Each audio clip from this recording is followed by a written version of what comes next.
샬롬 샬롬 샬롬 샬롬. 하나님 사랑합니다. 여러분 주 안에서 사랑합니다. 잠언 31장 30절. 야훼를 경외하는 좋은 일꾼, 그러한 좋은 일꾼들이 되시기 바랍니다. 31장 30절에 고운 것도 거짓되고 아름다운 것도 헛되나 오직 야훼를 경외하는 여자는 칭찬을 받을 것이다, 이렇게 말씀하고 있습니다.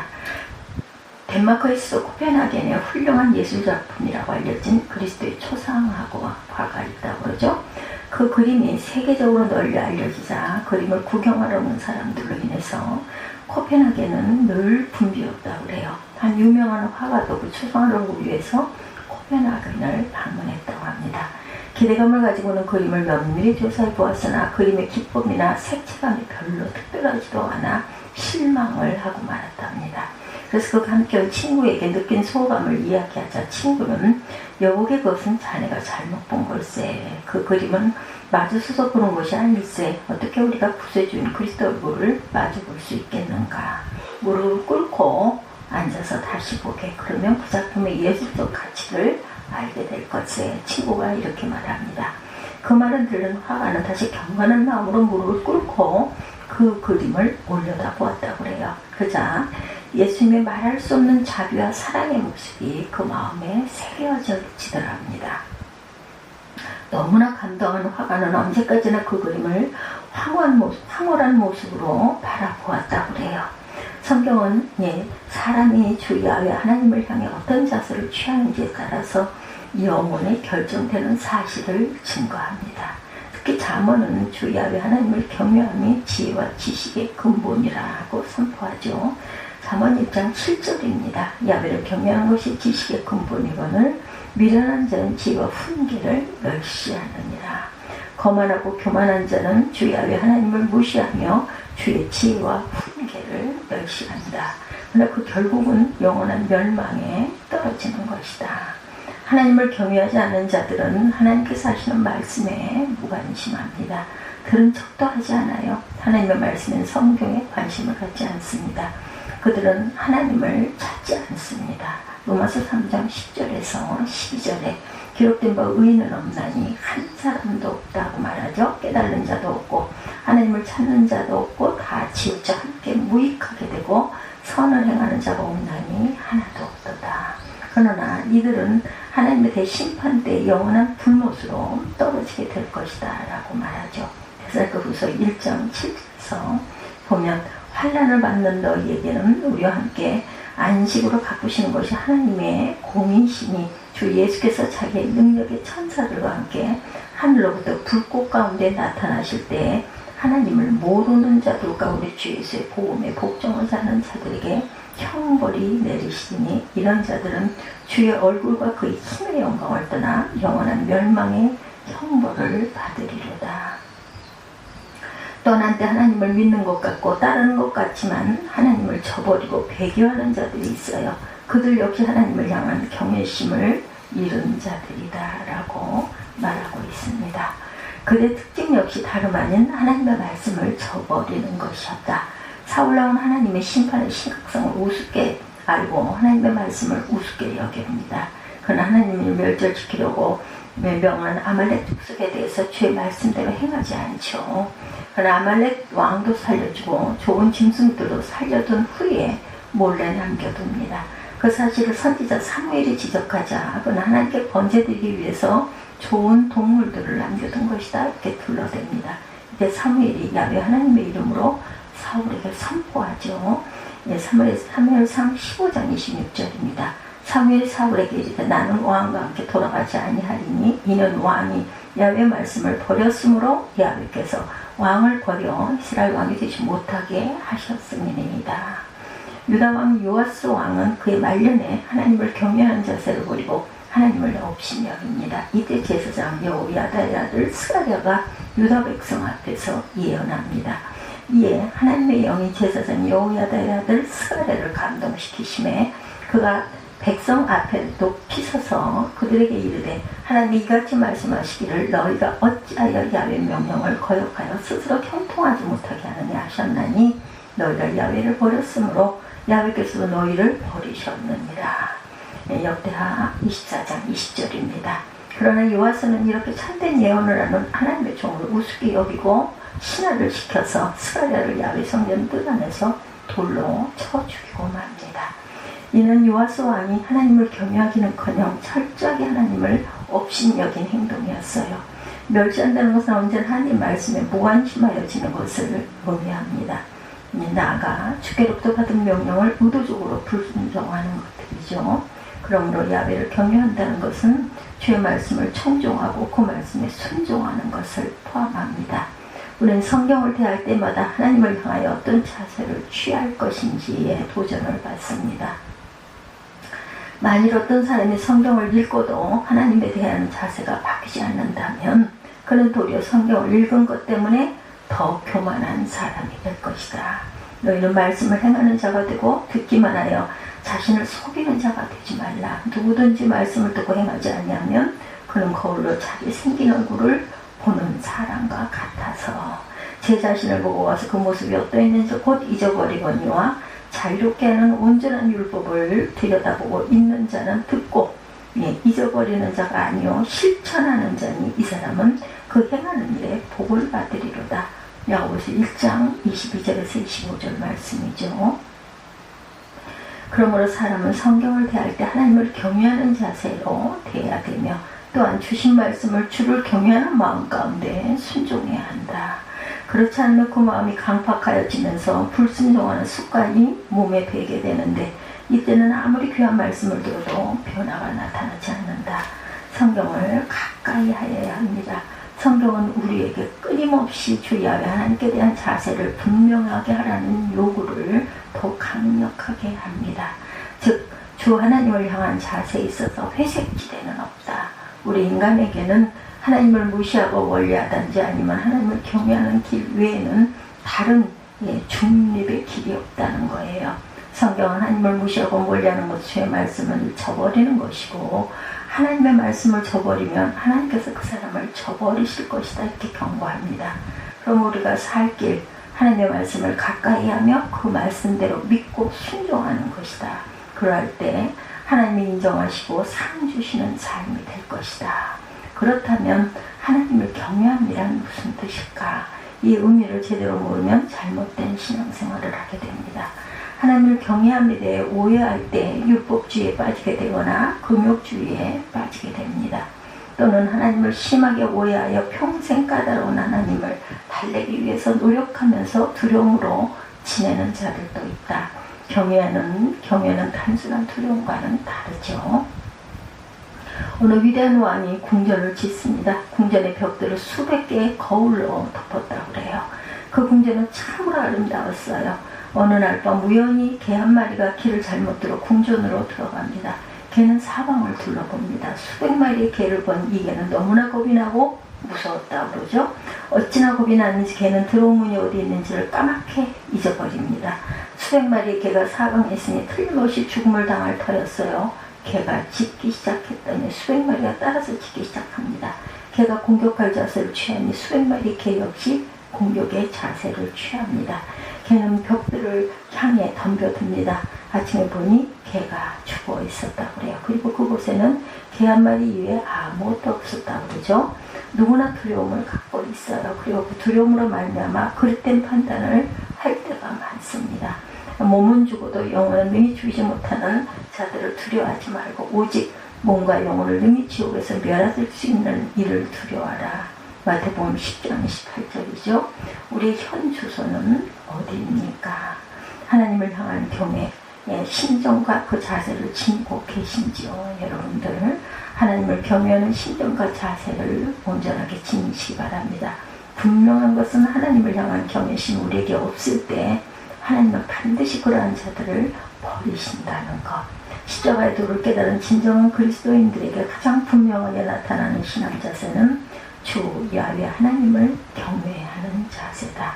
하나님의 어미와 위대함에 대한 두려움을 느끼는 것과 동시에 하나님의 무한한 자비에 대한 감사를 느끼는 것이 하나님을 경외하는 마음의 뿌리에 있습니다.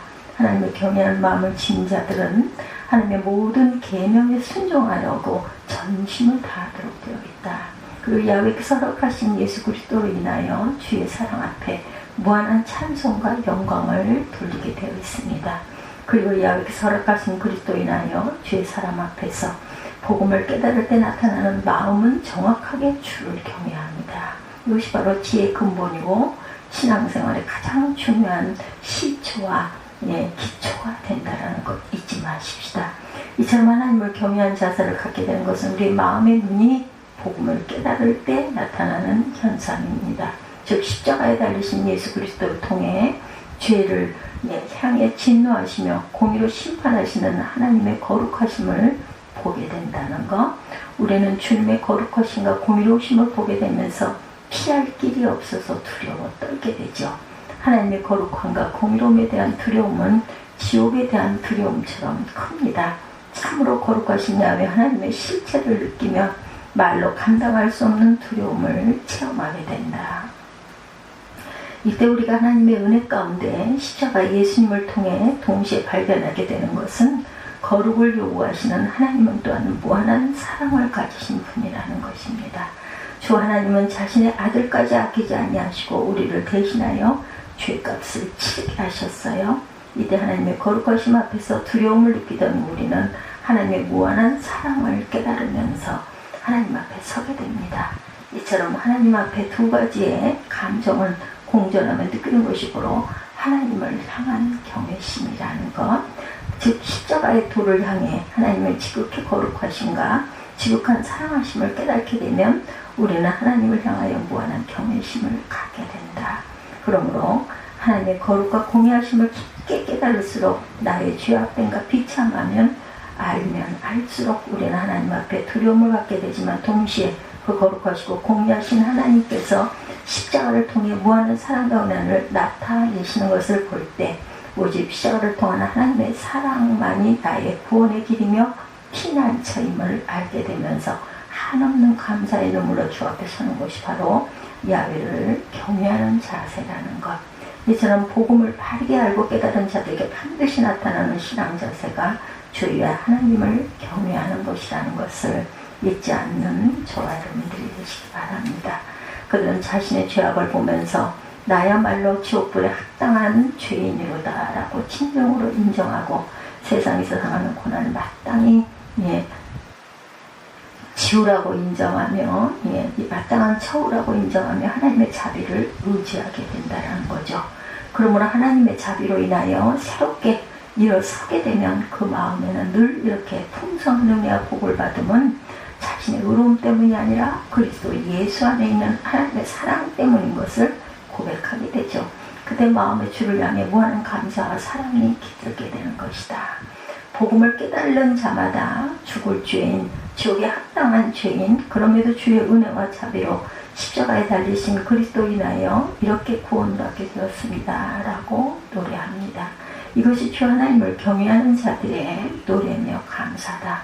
그러므로 주 하나님을 경외하는 자들은 한결같이 똑같은 신앙 고백에 찬양을 하게 되죠. 그 어린 양이 나와 보좌에 앉으시니 오른손에 두루마리를 취하시니 그 두루마리를 취하심에 내 생물과 24장로들이 그 어린 양 앞에 엎드려 각각 검은고와 향이 가득한 금대접을 가졌으니 이 향은 성도의 기도들이라.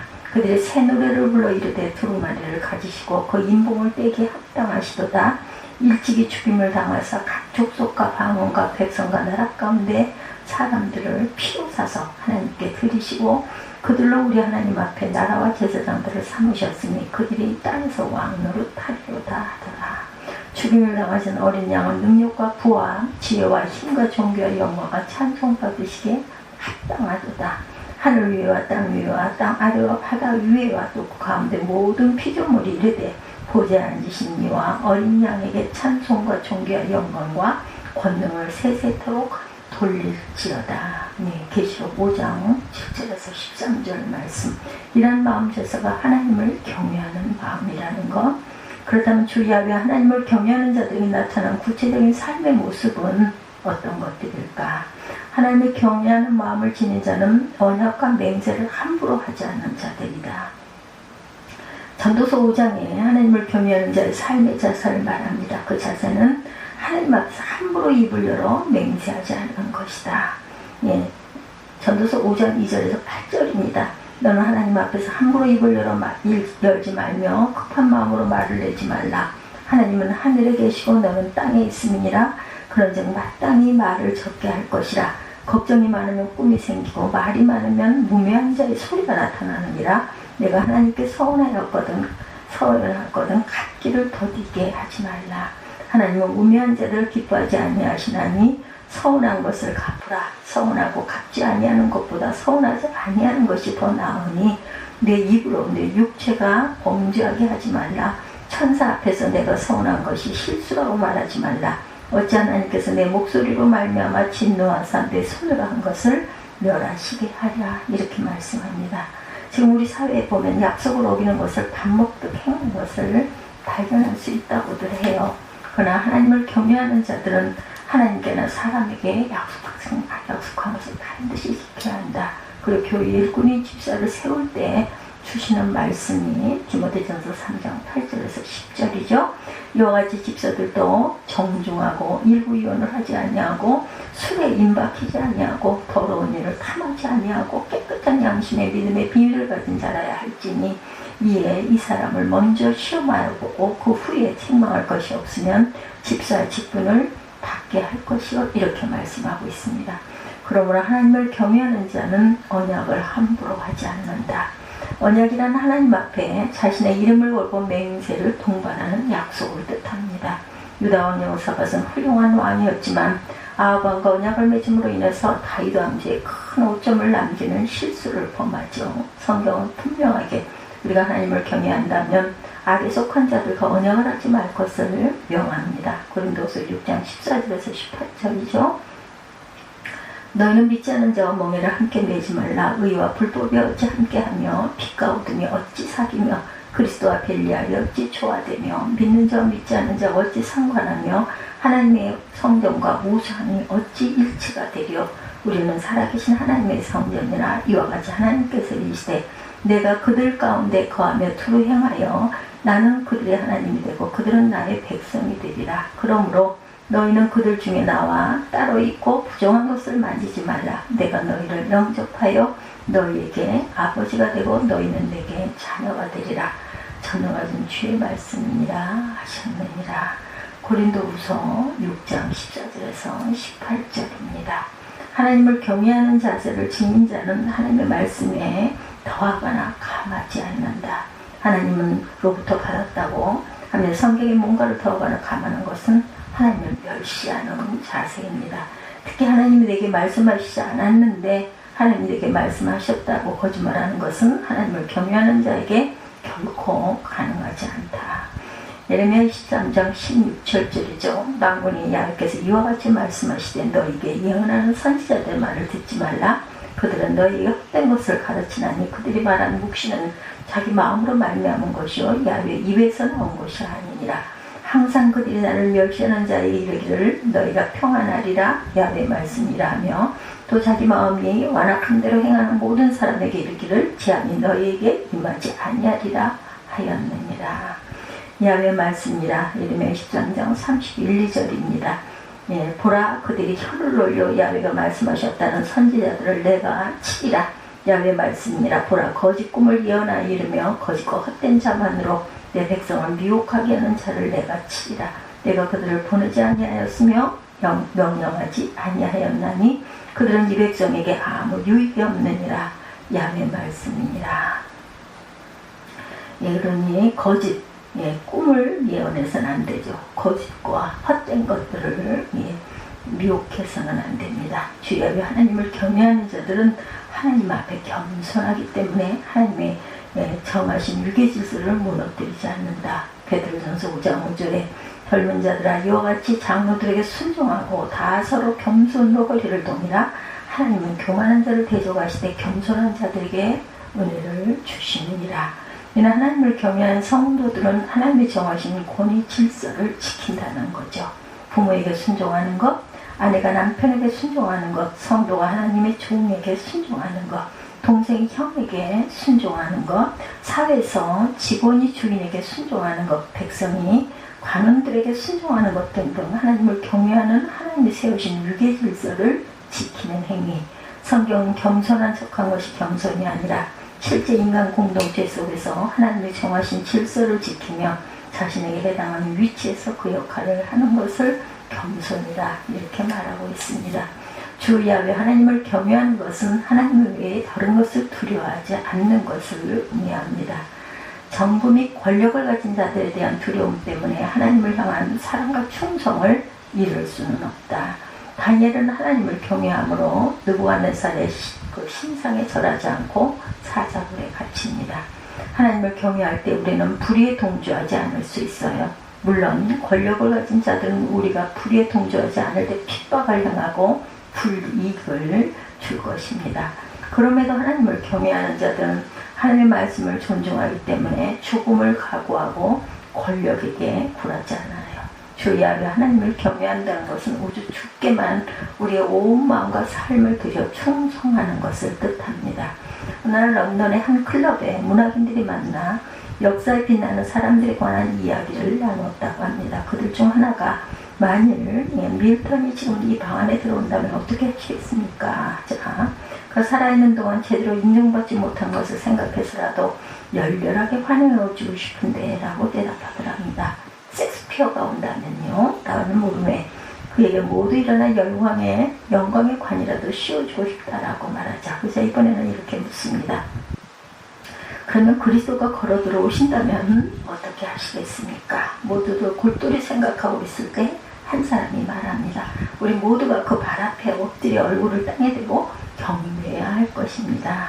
하나님은 하나님을 경외하는 자들을 사랑하시죠. 따라서 그들에게 부족함이 없게 하신다. 시편 34편 9절에서 10절입니다. 너희 성도들아 야훼를 경외하라. 그를 경외하는 자에게는 부족함이 없도다. 젊은 사자는 궁핍하여 줄일지라도 야훼를 찾는 자는 모든 좋은 곳에 부족함이 없으리로다. 또한 야훼 하나님을 경외하는 자들은 지혜를 얻게 되면서 더욱 야훼 하나님을 알게 된다고 하죠. 잠언 2장 4절에서 8절입니다. 은을 구하는 것 같이 그것을 구하며 감추어진 보배를 찾는 것 같이 그것을 찾으면 야훼 경외하기를 깨달으며 하나님을 알게 되니 대저 야훼는 지혜를 주시며 지식과 명철을 그 앞에서 내시며 그는 정직한 자를 위하여 완전한 지혜를 예비하시며 행실이 온전한 자에게 방패가 되시나니 대저 그는 정의의 길을 보호하시며 그의 성도들의 길을 보존하려 하시느니라. 또한 야훼를 경외하는 자들에게 심판 때 상을 얻을 것이다. 잠언 20장 4절입니다. 그때 야훼를 경외하는 자들이 피차에 말하면 야훼께서 그것을 분명히 들으시고 야훼를 경외하는 자와 그 이름을 존중히 여기는 자를 위하여 야훼 앞에 있는 기념책에 기록하셨느니라. 말라기 3장 16절이죠. 겸손과 야훼를 경외함의 보상은 재물과 영광과 생명이니라. 잠언 22장 4절입니다. 여기 하나님께서는 우리에게 야훼 경외함에 대한 복을 허락해 주고 계시다. 야훼를 경외하는 자는 하나님께서 친히 보호하시고 책임지시기 때문에 그 마음에 확신과 평안과 감사가 넘칩니다. 또한 야훼를 경외하는 자들에게는 주께서 깨어있는 마음 또한 주십니다. 그러므로 언제나 유혹에 빠지지 않고 죄악을 피하여 더욱 주님만을 바라볼 수 있게 된다. 지금 이 시대에 하나님을 경외하는 자들이 많지 않아요. 따라서 야훼 하나님을 경외하는 삶은 외롭고 좁은 길을 꾸준하게 걷는 삶일 수도 있습니다. 그러나 그들은 하나님의 칭찬과 인정을 마음속에 두고 세상의 소리에 귀 기울이지 않고 나아가며 마음의 소망은 주 앞에 섰을 때 충성된 종이라는 주의 음성을 듣는 것일 뿐이라는 것. 하나님을 경외하는 삶은 가장 지혜로운 삶인 것을 믿으시기 바랍니다. 예수님 친히 야훼를 경외하는 삶 어떤 삶인지 본을 보이시며 이 땅에 사셨습니다. 따라서 우리는 예수님의 삶을 통해 하나님을 경외하는 삶이 어떤 삶인지 배울 수 있죠. 특히 예수님은 복음을 위해 자신의 생명을 드렸습니다. 또한 우리가 그런 삶을 살려면 내가 죽고 내 안에 계신 그리스도의 생명이 살아야 한다는 것. 그러므로 십자가의 도를 알고 주의 생명으로 살아가지 않는다면 결코 하나님을 경외하는 삶을 살 수가 없을 것이다. 야훼를 경외하는 심령은 성령 충만한 삶을 삶으로 성령의 열매가 주렁주렁 넘치게 됩니다. 사랑과 희락과 화평과 오래 참음과 자비와 양성과 충성과 온유와 절제의 삶이 나타나죠. 그러므로 하나님을 경외하는 삶은 성령의 열매를 통해 하나님의 영광을 만방에 드러내도록 되어 있죠. 우리 그리스도의 보혈에 구속된 자들로 우리 모두는 이 구속자이신 하나님께 속한 자로 하나님의 뜻대로 거룩하게 살아야 마땅한 자들이죠. 하나님께서 우리 아버지이시니 하나님 아버지를 닮아 거룩하게 살아가야 합니다. 하나님께서 심판하실 것이니 그분을 경외하며 거룩하게 살아야 돼요. 하나님께서 그리스도의 보혈로 우리를 구속하셨으니 그 사랑에 감격해서 그분의 뜻대로 살아야 합니다. 하늘 영광을 간절히 소망하며 나그네의 그 성결 생활에 힘쓰는 것이 우리의 본분입니다. 우리를 영원한 멸망에서 건지신 하나님을 경외하십시다. 우리의 죄악을 향해 오래 참으시고 우리가 변화되기를 기다리는 하나님만 경외합니다. 하나님만을 의식하며 사람들이 인정하든 말든 외롭고 좁은 참된 신앙의 길을 꾸준히 걸어가야 할 것입니다. 아프리카 선교사 알렉산더 클라크 목사님의 한 번은 사자에게 물려 거의 죽게 되는 흑인의 상처를 치료해 줍니다. 치료를 받은 흑인은 선교사를 떠나 자기 갈 곳으로 갔어요. 석 달 후에 그 흑인은 선교사에게 돌아와서 이렇게 말하더랍니다. 당신 아프리카 정글의 법칙을 아시죠? 아프리카 정글법은 구속된 자는 구속한 자에게 소속된다는 것입니다. 저는 과거에 죽었으니 지금은 살아있습니다. 저는 당신의 것입니다. 여기 6명의 아내와 자녀들 가운데 가축이 있습니다. 이제 우리를 마음대로 사용하십시오. 현숙한 연인에 대해 22개의 구조로 되어 있는데 각절의 첫 글자를 외우기가 쉽도록 히브리 알파벳의 순서로 배우고 있다는 특징을 가지고 있다고 그러죠. 이 현숙한 여인이 가지고 있는 부인의 덕행이 남편과 가정에 얼마나 큰 힘을 미치고 있는가를 잘 나타내 보여줍니다. 현숙한 여인이란 지혜로운 여인을 의미하는 이 지혜로움은 하나님을 경외하는 데서 나온다. 고운 것도 거짓되고 아름다운 것도 헛되나 오직 야훼를 경외하는 여자는 칭찬을 받을 것이라. 육체의 아름다움은 세월이 갈수록 사라져가지만 하나님을 경외하는 신앙이 그녀를 고매한 품위를 지니도록 하는 것은 하나님이 주시는 영적인 은혜임에 틀림없습니다. 야훼를 경외하는 여인은 마지막에 칭찬을 받을 것이라는 거죠. 하나님께서 칭찬하시는 여인은 모든 사람에게 칭송을 받습니다. 믿음을 바탕으로 하여 가정을 돌보는 여인은 귀한 어머니와 아내로 칭찬을 받지 않을 수가 없을 것이다. 이 세상에 지혜롭고 현명한 여인들이 개인적으로 행복하지 못했던 것을 죄도 탓으로 돌리기에 앞서 신앙의 차원에서 거듭 살펴보아야 합니다. 하나님께서 가정과 사회의 중심을 이루는 여성이 모든 것에 앞서 신앙으로 행하기를 원하십니다. 그리고 그렇게 행하는 여인에게 세상에서 가장 아름다운 복을 내려주실 거예요. 명절 때마다 명절 증후군이라는 말을 많이 듣게 되죠. 그러나 야훼를 경외하는 신앙의 사람은 주님을 섬기는 자세로 기쁘고 즐거운 마음으로 더 겸손하게 헌신하고 봉사할 때 칭찬받는 자리에 함께 할 줄 믿습니다. 박샤론 자매 2006년 미스 코리아 선 다이공동체 캄보디아 시앙 라이프 바포 사역의 홍보대사이기도 하시다고 그러네요. 그녀는 바포 사역 홍보대사답게 틈만 나면 열정적으로 홍보에 나서며 평소에도 서울 청량리 바포 사역 현장이나 보육원 양로원 등 이웃돕기 자선 행사에 자주 참가했다고 그래요. 미스 코리아 선 2006년. 그녀는 바포 사역 홍보대사답게 틈만 나면 홍보에 나서고 평소에도 서울 청량리 바포 사역 현장이나 보육원 양로원 등 이웃돕기 자선 행사에 자주 참가한다고 합니다. 평소에 성경도 열심히 읽고 하나님의 은혜를 사모하며 성경 공부, 순장으로 순원들과 애경사를 함께하기도 한다고 그러죠. 요즘 그녀의 기도 제목은 처한 자리에서 하나님의 선한 영향력을 발휘하자라고 한답니다. 이 세상에 사라질 아름다움을 소망하기보다는 하나님께 주시는 참된 아름다움을 소망하며 하나님을 경외하는 좋은 일꾼들이 되시기를 주님의 이름으로 축복합니다. 오늘 31장 마지막 장 30절을 야훼를 경외하는 좋은 일꾼들이 되시다. 고운 것도 거짓되고 아름다운 것도 헛되니 오직 야훼를 경외하는 여자는 칭찬을 받을 것이라. 이런 제목으로 함께 은혜를 나눴습니다. 오늘도 주 안에서 복된 하루가 되시기를 주님의 이름으로 축원합니다. 기도하시겠습니다.